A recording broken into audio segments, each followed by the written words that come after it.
السلام علیکم ورحمۃ اللہ وبرکاتہ۔ میں امید کرتی ہوں آپ لوگ خیر و عافیت سے ہوں گے، ایمان، صحت اور تقوی کی بہترین حالتوں میں ہوں گے۔ دارالصفا اسلامک انسٹیٹیوٹ اور مکی مدنی لرننگ سائٹ کی جانب سے 2 ماہ کا تحفظ ختم نبوت کورس ہو رہا ہے، جس میں ہم نے پچھلے 2 اسباق میں جھوٹے مدعیان نبوت کے بارے میں پڑھا، جو جھوٹے نبوت کے دعوے دار تھے۔ آج بھی ہم جھوٹے مدعیان نبوت کے بارے میں ہی پڑھیں گے اور اگلے سبق میں بھی ہم جھوٹے مدعیان نبوت کے بارے میں ہی پڑھیں گے۔ اور آج میں جھوٹے نبوت کے دعوے داروں کے بارے میں پڑھانے سے پہلے تھوڑا سا یہ بتاتی چلوں کہ ہمارے پیارے نبی حضرت محمد مصطفیٰ صلی اللہ علیہ وآلہ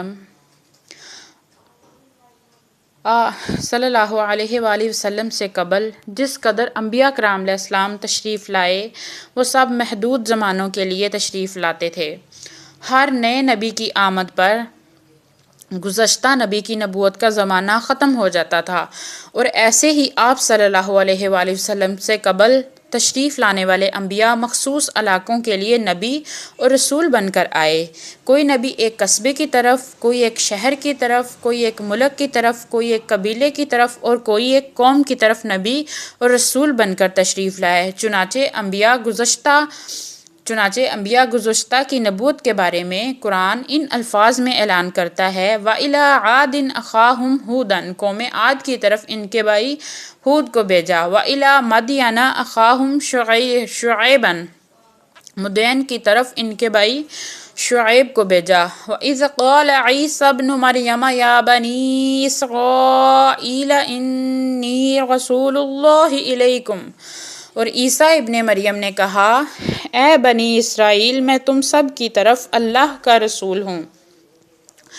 لیکن تاجدار ختم نبوت، نبی آخر الزماں، ہمارے پیارے نبی حضرت محمد مصطفیٰ صلی اللہ علیہ وآلہ وسلم کی آمد پر اللہ تعالیٰ نے اسلوب بدل دیا اور بڑی وضاحت کے ساتھ حکم فرمایا، قُلْ يَا أَيُّهَا النَّاسُ إِنِّي رَسُولُ اللَّهِ إِلَيْكُمْ جَمِيعًا، اے رسول اللہ ان سے کہو کہ اے لوگو، میں تم سب کی طرف اللہ کا بھیجا ہوا رسول۔ کیا کہا کہ اے رسول اللہ ان سے کہو کہ اے لوگو، میں تم سب کی طرف اللہ کا بھیجا ہوا رسول ہوں۔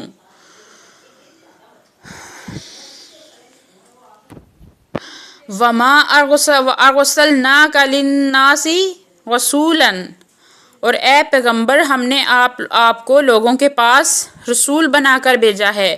وَمَا أَرْسَلْنَاكَ إِلَّا رَحْمَةً لِلْعَالَمِينَ، اور ہم نے آپ کو تمام جہانوں کے لیے رحمت بنا کر بھیجا ہے۔ ان آیات میں اللہ رب العزت اعلان فرما رہے ہیں کہ ہم نے آپ کو تمام جہانوں، تمام مکانوں، تمام زمانوں اور تمام انسانوں کی طرف نبی اور رسول بنا کر بھیجا ہے۔ کوئی رنگت، کوئی زبان، کوئی قومیت، کوئی وطن اور کوئی زمانہ آپ کی عالمگیر وسیع الزمان نبوت سے مستثنیٰ نہیں۔ آپ قیامت تک کے انسانوں کی طرف نبی اور رسول بن کر تشریف لائے ہیں، جیسا کہ آپ نے خود ارشاد فرمایا، انا رسول من ادرک حجا ومن یولد بعدی، کہ میں ان لوگوں کے لیے رسول ہوں جن کو اپنی زندگی میں پاؤں اور ان کے لیے بھی جو میرے بعد پیدا ہوں گے۔ جیسے اللہ تعالیٰ رب الناس، مالک الناس، الہ الناس ہیں، ایسے ہی حضور تاجدار ختم نبوت حضرت محمد مصطفیٰ صلی اللہ علیہ وآلہ وسلم رسول الناس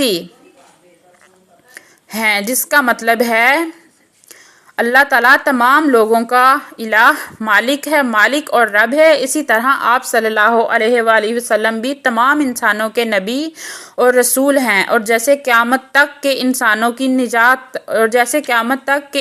نجات اللہ تعالیٰ کو الہ، رب مالک ماننے میں ہے، ایسے ہی قیامت تک کے آنے والے ہر انسان کی نجات آپ صلی اللہ علیہ وآلہ وسلم کو ہی نبی اور رسول ماننے کے ساتھ وابستہ کر دی گئی ہے، لہٰذا آپ ہی کی رسالت پر ایمان لانا معتبر ہے۔ ایسی صورت میں کسی نئے نبی کی ضرورت ہرگز نہیں رہی۔ اب ہم بات کرتے ہیں جھوٹے مدعیان نبوت کے بارے میں۔ ہمدان بن اشعث کرامتی۔ ہمدان کوفہ کا باشندہ تھا، بیل پر سوار ہوا کرتا تھا، اس لیے اس کو کرمیت کہتے تھے، جس کا محرب کرمت ہے۔ شروع میں زہد و تقویٰ کی طرف مائل تھا، مگر ایک باطنی کے ہتھے چڑھ کر سعادت ایمان سے محروم ہو گیا اور دین اسلام کے مقابلے میں ایک نئے مذہب کرمتی یا کرامتہ کی بنیاد ڈالی۔ اس نے سب سے پہلے اپنے ماننے والوں پر 50 نمازیں فرض کی، مگر لوگوں کی شکایت پر کم کر کے 2 رکعت قبل از فجر اور 2 رکعت قبل از غروب کر دیں، اور اذان میں بھی تحریف کر دی۔ 2 روزے صرف 2 فرض کر دیے، ایک مہر جان کا اور دوسرا 9 روز کا۔ شراب حلال کر دی اور غسل جنابت کو برطرف کر دیا۔ تمام درندے اور پنجے والے جانور حلال اور قبلہ بجائے کعبہ کے بیت المقدس قرار دے دیا۔ اس پر دلالت دی کہ یہ سب مسیح ابن مریم نے میرے پاس آ کر بتایا ہے۔ ہمدان کی گرفتاری اور رہائی۔ جب حزیم حاکم کوفہ کو معلوم ہوا کہ ہمدان نے دین اسلام کے مقابلے میں ایک نیا دین جاری کیا ہے اور شریعت محمدیہ میں ترمیم و تنسیخ کر رہا ہے، تو اس نے اس کو گرفتار کر لیا اور اس خیال سے کہ کوئی ہیلا کر کے یہ بھاگ نہ جائے، قید خانے کی بجائے اپنے ہی پاس قصر عمارت کی ایک کوٹھری میں بند کر کے قفل کر دیا اور کنجی قفل کی اپنے تکیے کے نیچے رکھ دی اور قسم کھائی کہ اس کو قتل کیے بغیر نہیں چھوڑوں گا۔ حزیم کے گھر کی ایک کنیز بڑی رحم دل تھی۔ جب اس کو معلوم ہوا کہ یہ شخص قتل کیا جانے والا ہے تو اس کا دل بھر آیا اور رکعت طاری ہو گئی ہے۔ جب حزیم سو گیا تو اس کنیز نے کنجی اس کے تکیے کے نیچے سے نکالی اور ہمدان کو آزاد کر کے پھر اسی جگہ رکھ دی۔ صبح جب حزیم نے اس غرض سے دروازہ کھولا کہ ہمدان کو موت کی نیند سلا دیا جائے تو یہ دیکھ کر وہ بڑا حیران ہوا کہ ہمدان غائب ہے۔ جب یہ خبر کوفہ میں مشہور ہوئی تو خوش عقیدہ لوگ فتنہ میں پڑ گئے اور یہ پروپیگنڈا شروع کر دیا کہ خدائے قدوس نے ہمدان کو آسمانوں پر اٹھا لیا۔ اس کے بعد لوگوں میں ہمدان آیا تو اس سے پوچھا گیا کہ آپ حاکم کوفہ کے مقفل قید خانے سے کس طرح نکلے؟ ہمدان بڑے ناز و غرور سے کہنے لگا کہ کوئی میری ایذا رسانی میں کامیاب نہیں ہو سکتا۔ یہ سن کر لوگوں کی عقیدت اور بڑھ گئی۔ ہمدان کو اب ہر وقت یہ خطرہ رہتا تھا کہ دوبارہ نہ گرفتار کر لیا جائے، اس لیے ملک شام کی طرف بھاگ گیا۔ کہتے ہیں کہ اس نے علی بن محمد خارجی کے پاس جا کر کہا تھا کہ میں ایک مذہب کا بانی اور نہایت صائب الرائے ہوں، 1 لاکھ سپاہی اپنے لشکر میں رکھتا ہوں، آؤ ہم اور تم مناظرہ کر کے کسی ایک مذہب پر متفق ہو جائیں تاکہ بوقت ضرورت ایک دوسرے کے مددگار بن سکیں۔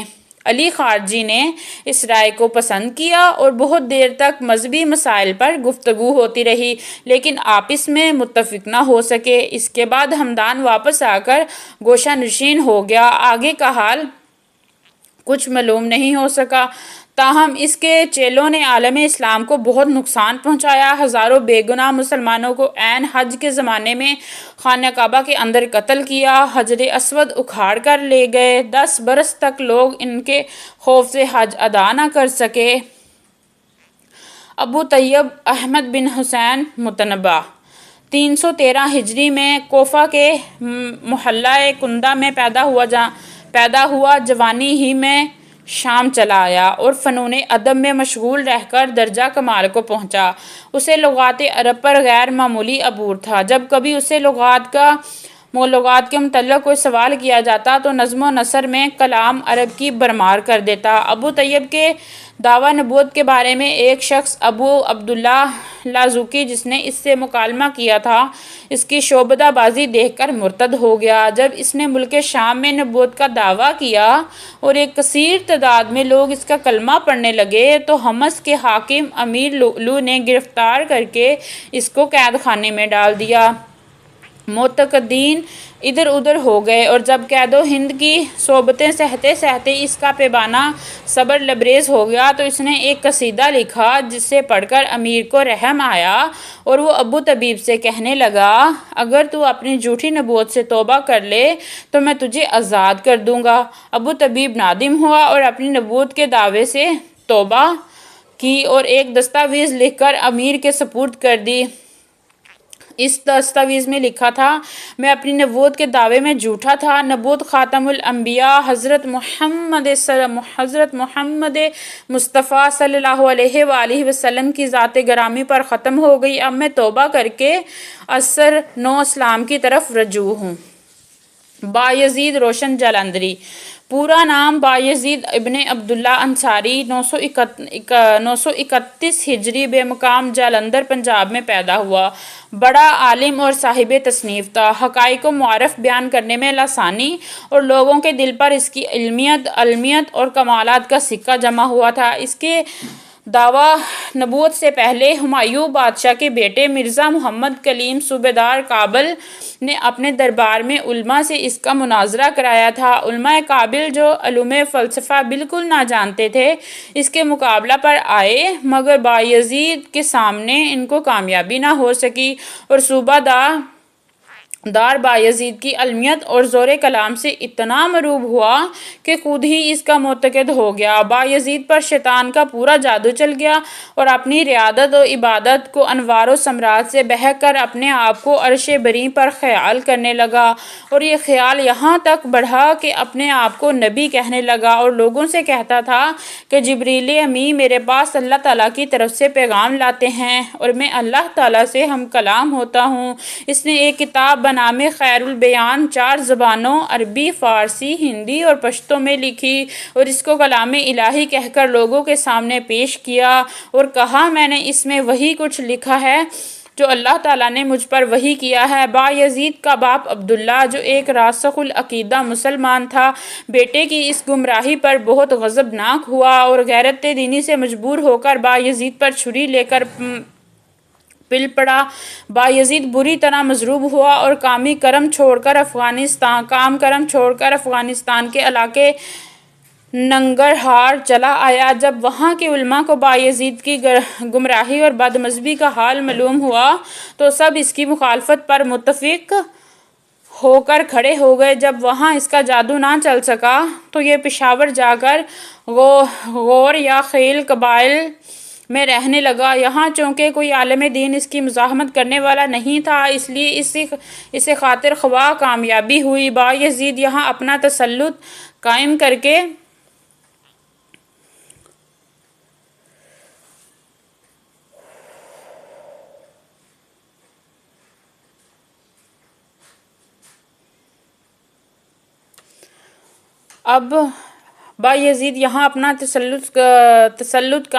کے نگر وارد ہوا اور یہاں بھی اس کی اطاعت اور عقیدت کا بازار گرم ہو گیا۔ ایک دینی عالم درویزہ سے بایزید کا مناظرہ ہوا جس میں بایزید مغلوب بھی ہو گیا مگر اس کے مرید ایسے اندھے خوش اعتقاد اور طاقتور تھے کہ اخون درویزہ کی ساری کوششیں بیکار ہو گئیں۔ جب بایزید کی مذہبی کارکردگی کا حال کابل کے گورنر محسن خان نے سنا جو اکبر بادشاہ کی طرف سے کابل کا حاکم تھا تو وہ بنفس نفیس ہشت نگر آیا اور بایزید کو گرفتار کر کے لے گیا اور ایک مدت تک اس کو قید میں رکھ کر رہا کر دیا۔ بایزید ہشت نگر آ گیا اور اپنے مریدوں کو جمع کر کے آس پاس کے پہاڑوں میں جا کر مورچہ بند ہو گیا۔ بایزید اکبر بادشاہ کی اطاعت سے باہر ہو کر علی الاعلان اس کا حریف بن کر مقابلے پر آ گیا۔ جب بایزید کی بغاوت حد سے بڑھ گئی تو اکبر نے ایک لشکر جرار اس کی سرکوبی کے لیے روانہ کیا مگر مقابلہ ہوتے ہی بایزید کے ہاتھوں شکست کھا گیا۔ اس فتح سے بایزید کے حوصلے اور بڑھ گئے اور ظلم و ستم کے پہاڑ توڑنے شروع کر دیا۔ اس سے لوگوں کے دل میں اس کی عقیدت کم ہونے لگی۔ ادھر اکبر بادشاہ ہر وقت اس کی سرکوبی کے منصوبے بناتا تھا۔ آخرکار اس نے بڑے اعتماد کے ساتھ ایک لشکر روانہ کیا اور کابل کے صوبہ وار محسن خان کو بھی ساتھ ملا لیا۔ اس حملے میں بایزید کو شکست ہوئی اور افغانستان کے سلسلہ کوہ میں بیتر پور کی پہاڑیوں میں اس کا آخری وقت گزرا اور اسی علاقے میں اس کی قبر واقع ہے۔